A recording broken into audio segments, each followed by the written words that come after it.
আসসালামু আলাইকুম। সবাই কেমন আছেন? আজকে আমি আপনাদের মাঝে একটি চায়ের রেসিপি শেয়ার করব। এখানে আমি খেজুরের গুড় দিয়েছি। আমি চা 2 কাপ বানাবো, তাই গুড়টা আমি ওইভাবে দিয়েছি। একটু পানি দিয়ে গুড়টাকে জাল দিচ্ছি।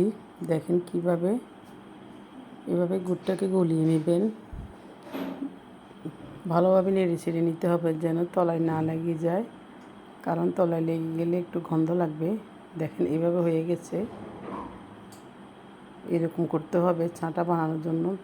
এখানে আমি ঘন দুধ দিচ্ছি। আমি 2 কাপ চা বানাবো, তাই 2 কাপ দুধ দিচ্ছি। আমি গরুর দুধের মধ্যে 2 চামচ পাউডার দুধ দিয়ে ঘন করে নিয়েছি।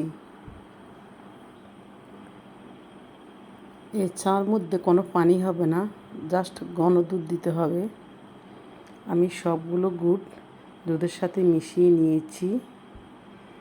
মিশিয়ে গিয়েছে। এখানে আমি দিচ্ছি গরম মশলা, লং, এলাচি, দারচিনি, তেজপাতা। এটা হচ্ছে খেজুরের গুড়ে মশলা চা। যে কোনো গুড় দিয়ে বানানো যায়।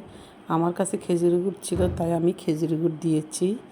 আপনারাও যে কোনো গুড় দিয়ে বানাতে পারবেন এই মশলা চাটা। এখন আমি একটু জাল দিয়ে নেব। ব্লক চলে আসছে। এই চাটা খেতে অনেক মজা। আপনারা একবার হলো বাসায় ট্রাই করবেন, খাবেন। আমি 2 কাপ চায়ের জন্য 3 চামচ চা পাতা দিচ্ছি। 4 চামচে 3 চামচ দিচ্ছি। দেখেন, এখন আমি একটু জাল দিয়ে নিচ্ছি। আমার চা হয়ে আসছে।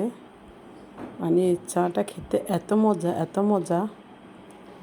যখন বানাবেন তখন মানে খেয়ে দেখবেন, বলার বাইরে এই চা স্বাদটা। আমি একটা চাটনি দিয়ে ছেঁকে নিচ্ছি।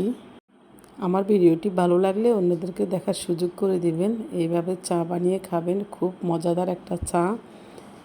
মানে মুখে লেগে থাকবে এই চাটা, গুড়ের চা। আল্লাহ হাফেজ সবাইকে।